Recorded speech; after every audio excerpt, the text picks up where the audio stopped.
This board's had a long life. We've worked a lot together over the last couple of months trying to bring all the stories together to tell the history of this board and the life of this board. The person that had it built originally in 1936 was the legendary consummate waterman of the world, Pete Peterson, whose daughter Lisa is here today. Where's Lisa? Right there. Her dad had the board commissioned to be built by a guy named Bob French back in 1936. So, we built the museum back in 2005 for the Hermosa Beach Centennial in 2007, and we always envisioned this type of gathering with the community, sharing history, and I'd be remiss for not mentioning Rick Kennick, our president, who led the development design of this museum that we're enjoying today. He's over here. Okay, so I'm going to start the presentation. It's a little, if you feel like you got to interject something or have to ask a question, raise your hand, feel free to. And I'll try and keep the pace going, but I don't want you to leave without knowing the history of this board.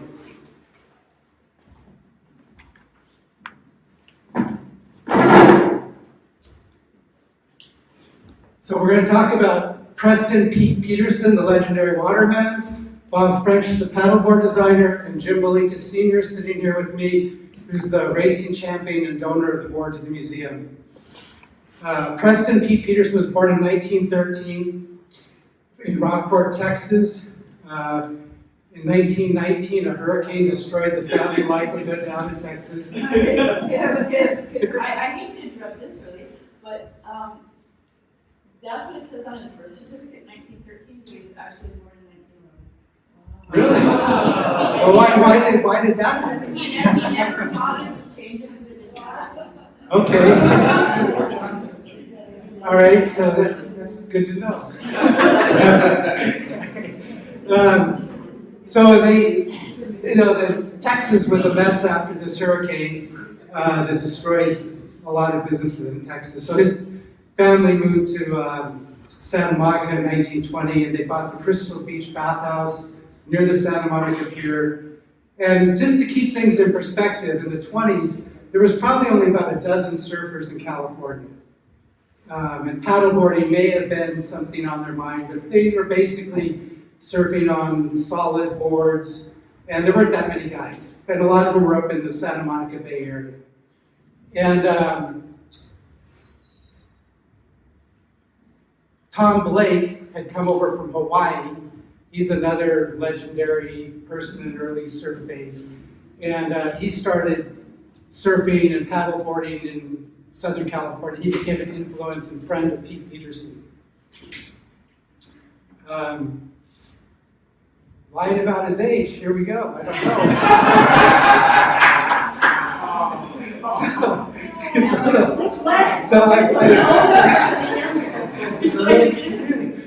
So he briefly became a City of Santa Monica lifeguard in 1928. He would have been 15, but you're saying he really was 17. And then in 1929, he dropped out of high school and he became a City of Santa Monica lifeguard. And there he is, 17 years old on the right. In the early 1930s, he did a lot of surfing and paddleboarding. There was an association started called the Pacific Coast Paddle and Surfboard Association formed.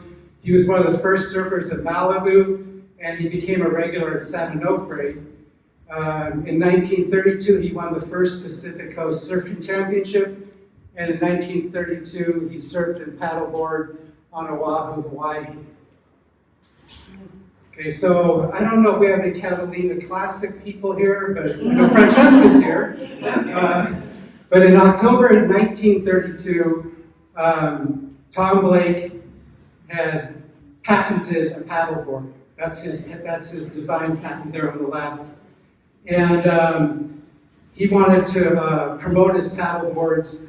So Tom Blake and Pete Peterson and Wally Burton paddled 25 miles from Point Vicente to Long Point.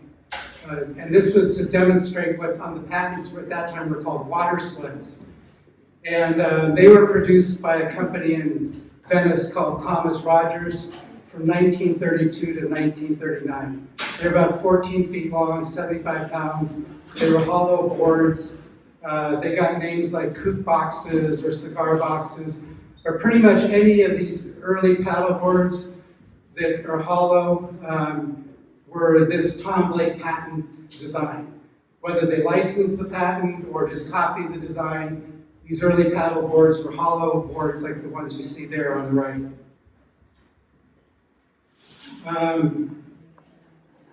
In the 30s and early 40s, Pete continued to be a waterman, setting records, both surfing, paddleboarding, swimming.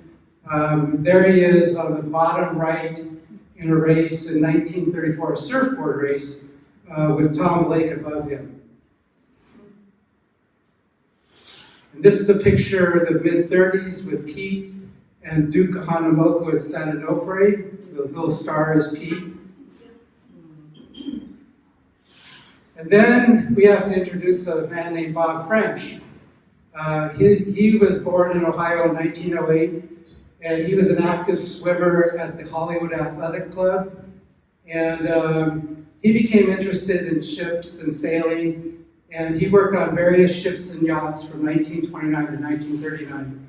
This is a copy of his application to become a commercial licensed operator of boats, and it shows all the different kinds of boats that he worked on in that period in the 30s. He was a crew member on this boat called the Capricious, and I'd like to point out the whole design of that boat and kind of think of that whole design when you look at the paddleboard hanging in the room there. So he knew about sleek designs. In 34, one of his paddleboards won the Pacific Coast 3-mile race. In 35, he designed a 16-foot paddleboard for Tommy Lee, who was the owner of that yacht in the previous slide. In 1935, he built a kayak, or designed a kayak. And sometime in the early 1930s, he designed a 26-foot paddleboard that was stored into the Santa Monica Pier that Jim told me about, but we don't know what ever happened to that board. So the thing is, to keep in mind is there's not that many custom designed paddleboards from the 30s that exist anywhere anymore. Bob French later on got into aircraft manufacturing. He worked for a company called Vega, which was a subsidiary of Lockheed. He worked in production on these bombers. And later on in the 50s, he was a director of operations down in Long Beach building wooden minesweeping ships. But it was in 1936 that the board that we have hanging came into existence. In June of 1936, Bob French had just returned from a 6-month sailing to Hawaii on an 1888 yacht called the Baboon. The intention originally was they were going to sail around the world on the Baboon. They got to Hawaii, things happened, and he returned back to Los Angeles in June. And it was in July that Peterson ordered a boat to be designed by Bob French. So Jim has the original drawings from July 1936. It was a solid balsa with a redwood stringer. You can't see that balsa and stringer anymore because it was painted over later on. But it weighed about 90 pounds when it was built in 1936. And it was built by a company called Pacific System Homes. The owner of Pacific Systems Homes had a couple of sons that had gone to Hawaii and served. And when they came home, they started this business with their father's business, and they innovated the use of taking balsa wood board and redwood and gluing it together and then hand shaping these boards into solid boards, solid surfboards. So there you see their solid surfboard designs there on the left with the ladies in front of them. And you might know this, they also had the swastika boards. I think that branding probably died out in the late 30s. But up until that time, their boards were marketed as the swastika boards. And you can see the the laminates of balsa and redwood there in the color photo on the left. This is the first known picture we have of the board that's hanging there in the room. That's Pete Peterson on the left in a race. I think it's about 1936 with that paddleboard that is hanging in there. So to me, that's a great picture. I don't know how you found it or where this exists today, but we got a copy. Jim had a copy. He showed it to me. Pete Peterson was the consummate waterman. He did lifeguarding, surfing, paddling. In the 30s and up into the 70s, he did acting and stunt work in movies. There's pictures of him with Marilyn Monroe on the beach, playing ukulele at night in front of a campfire. He was a swimmer. He was just an all-around waterman. He could swim faster than, in one race than Johnny Weissmuller, who was an Olympic gold medalist, and Buster Crabbe. In the war, he served in World War II. He went to diving schools and became knowledgeable in diving, firefighting, working with tools underwater.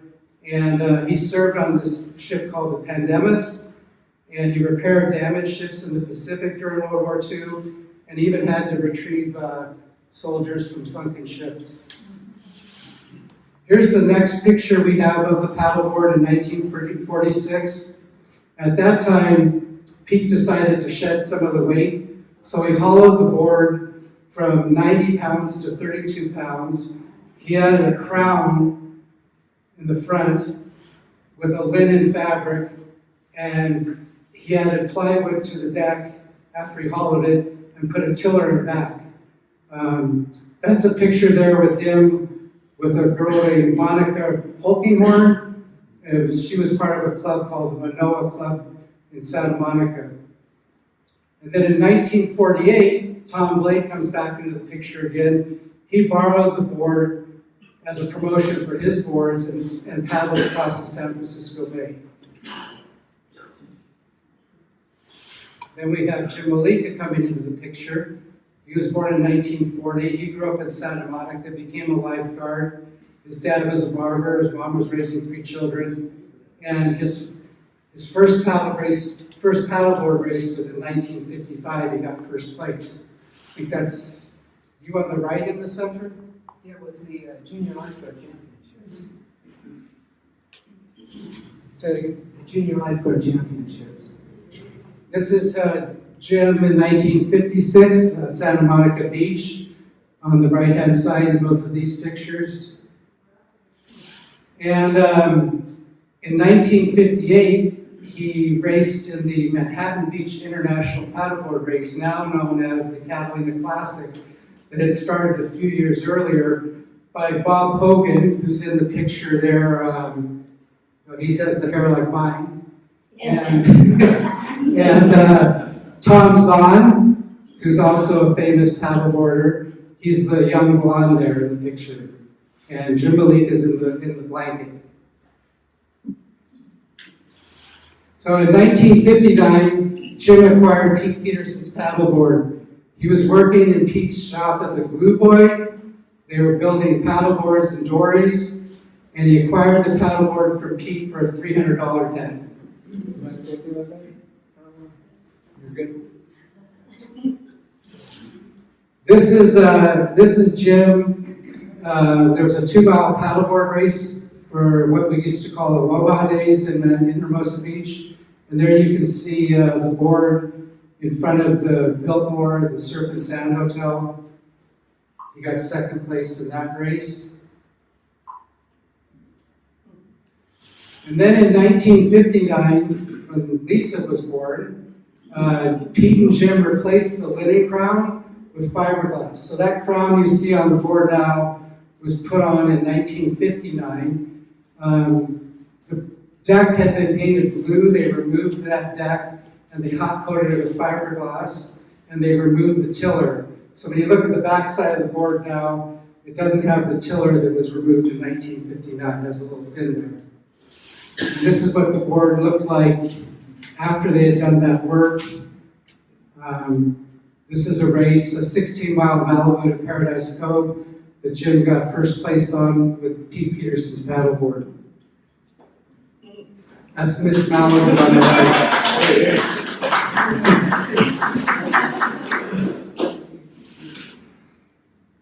In 1960, there was another Manhattan Beach International paddleboard race. Jim didn't race the Pete Peterson board, but this race was kind of memorable because they raced 38 miles instead of 32 from Catalina to Manhattan Beach Pier. They got lost in the fog. Tom Zahn won the race, Jim got second overall. Excuse me, the reason why we went the 38 miles, at that time, the Manhattan Paddleboard Committee decided that there would be one large main guide boat. All the support boats were to follow that boat. They took us 3 miles south off the R10, so we had to backtrack. They got hit in the fog and then broke out of it. And it took us back to the right way back, so we went an extra 6 miles. Tom and I was out in front at that time, ahead of all the other paddlers. 3 miles ahead at one time, and the entire race was between he and I. And Tom was the best in the world at that time. So he took off, and I went about 400 or 500 yards out, and I was way out in front, and I looked to my left, and Tom's on, here he comes. And I didn't say a word, neither did he. We were great friends, but once in that water, it was the way it was. And I stayed with him, and he pulled away, and I never could catch him.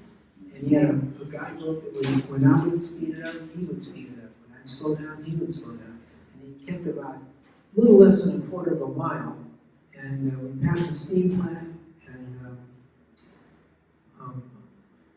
then we went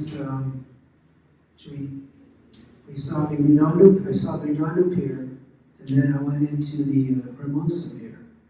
And about 3/4 of a mile away, he landed. I could hear music. They had the military band on the pier, and they were playing play. And you had to finish on the pier. Finish on the beach at that time, not on the water finish. It was a finish on the sand. And so, and there was a large swell. So there was a large swell that came through, and I was lucky. I waited till it hit. Then I rode the foam. And when I hit the beach, they played, well, I'll tell you what they played. They played Dixie when I hit the beach. The Marine band did that. I had nothing to do with that one, but the Marine band did that. So anyway, I had to, we were instructed to go to the military set up a tent to check our vital signs. And I can still smell the oil on the canvas. And you never forget things like that. And I laid on the cot, a lady checked me out. She said, "Jim, you did great. Congratulations." And I said, "Well, thank you." And that was it. That evening we returned for a luau and an awards presentation. And it was really nice. Very nice trophy. So I went and run that by you. That's that year.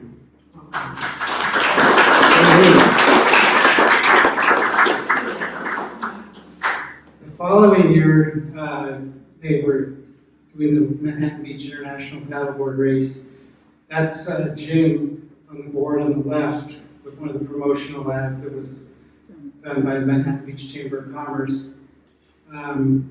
They got into the race about 5 miles and was canceled because of choppy conditions.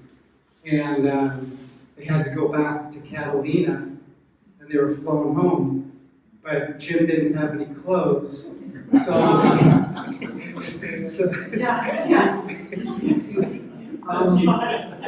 They called the race off. That's another story, but I'd rather say that for another time. Mike Doyle was in it, and that would be another topic. And also the 1958 race. There were some crazy things that went on, but that'll have to be for another time. Anyway, so they took us back. They stopped the race, and they had a flyback because they took us off the boat. It was so rough. It was really rough. And when we got back to the instruments, I had no way of getting back, so they flew us back. And there's a few guys with us, I can't remember who. So you got to remember this was in 1961, and you would fly in those days, you'd have to dress up. And So when I got off the plane, all I had on was Speedos. And I'm walking through the airport, and women had their gloves on, and the men in suits, and they just couldn't, one woman I can't believe this, and I was so embarrassed. Straight down. And then they took us back to the Manhattan Pier. And after that happened, they called the race off. In 20 years, they lost a lot of money and everything, the time and everything, effort. So, and Mr. Cliff Webster passed on, and he was like the PR man. And so it stopped for 20 years. And then they revived it again. That was it. So that's what happened.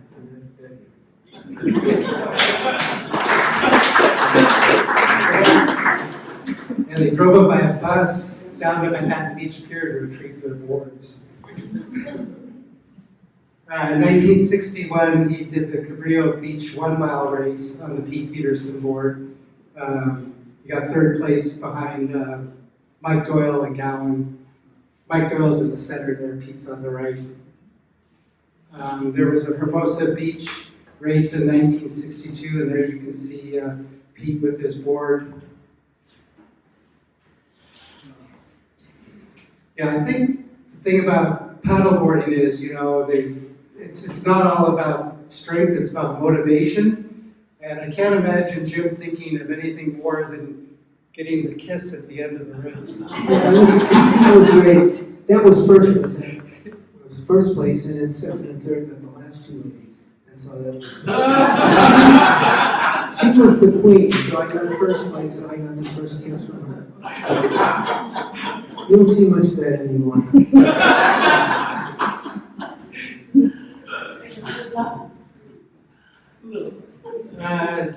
1965, he did a 16-mile race. He won first place from Malibu Pier to Point Doom round trip. That's him in the blue jeans.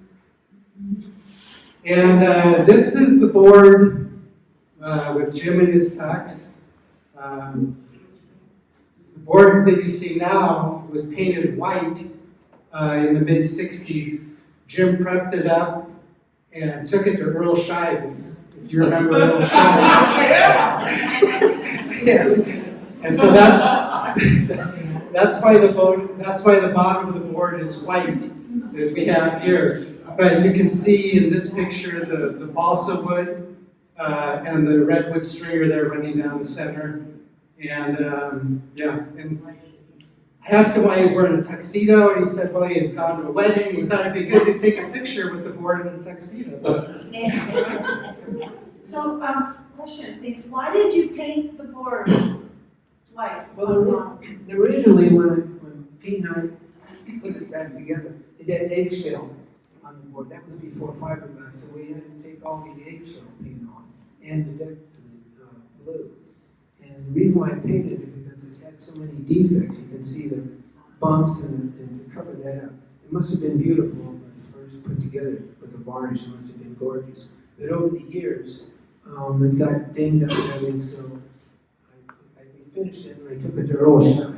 $29.95. If you look at it, it's a beautiful painting. You did a great job. See, that was my friend's wedding, so that's after the wedding.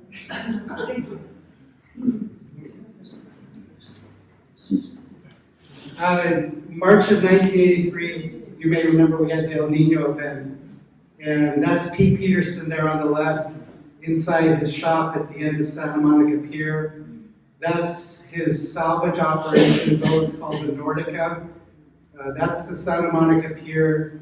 His shop, I don't know exactly which building it was there at the end of the pier, but about 400 feet of the Santa Monica Pier got taken away by the El Nino storm. And that was where Pete had run part of his salvage business. He had collections in that place, memorabilia that could never be replaced. So we're very fortunate that, we have this Pete Peterson artifact from the period. And then it was only a few months later that Pete Peterson passed away. Go ahead, Lisa.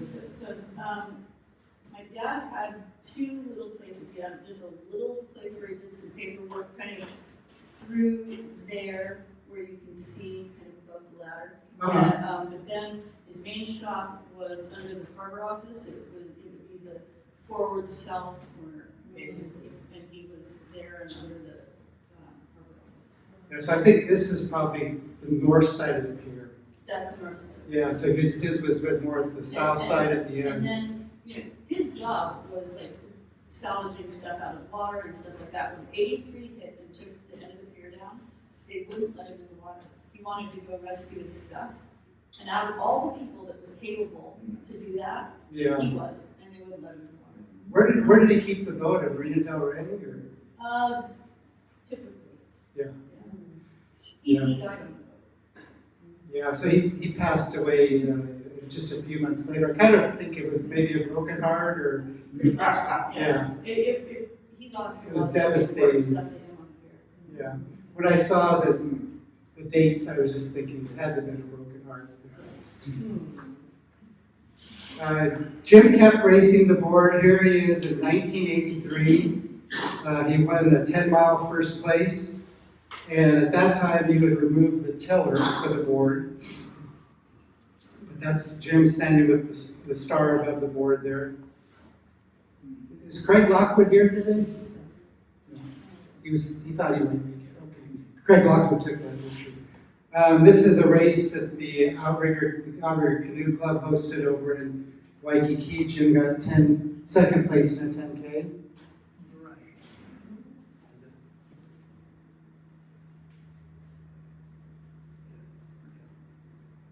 This is, another legend, Dale Velzy, had a race in '86 called the Donut Race. I don't know why it was called the Donut Race.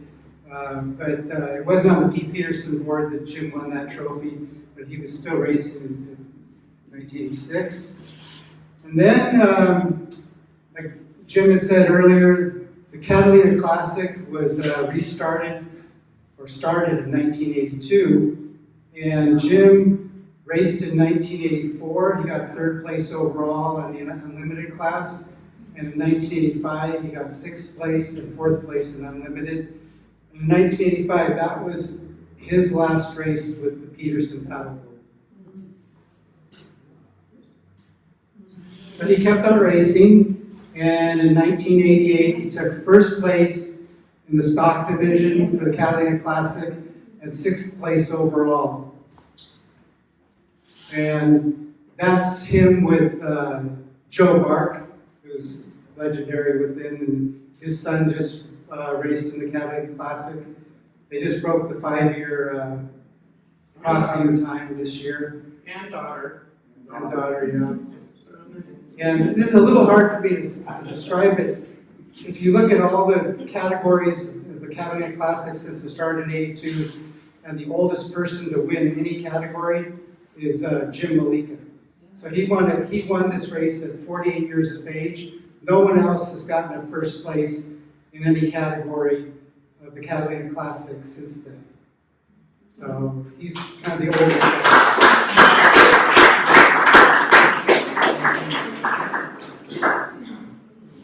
In 1989, he did the third annual Duke Hanamoku race as a 10-miler on Oahu. He got a first place trophy bowl presented to him from Duke Hanamoku's wife. And here he is with his trophies. He was in a race in 2006. And in 2015, he participated in the Waikiki Winter Open. Got 11th place at 75 years of age.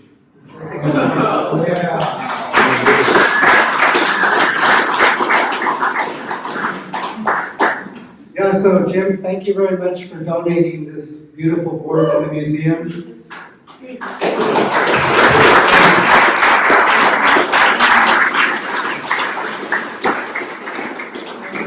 I contacted a few people to try and get as much history as I could, including Craig Lockwood, who wrote a 15-page article on Pete Peterson in the Surfer's Journal. Buddy Bond, who was early in the forming of the Catalina Classic. Francesca's here, and her husband Bob Willis. They all helped. But yeah, Jim, thank you very much. And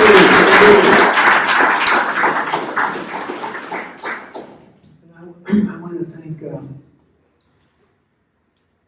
Mr. Shoemaker here for all the time he spent in research, extensive amount of time. You did a great job.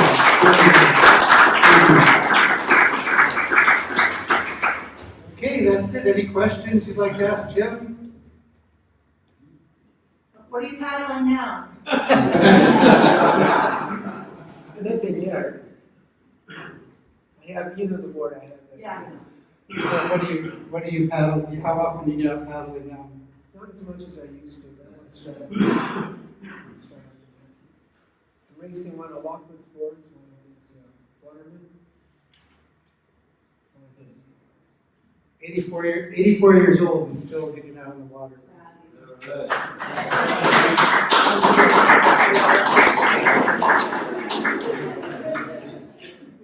Any other questions?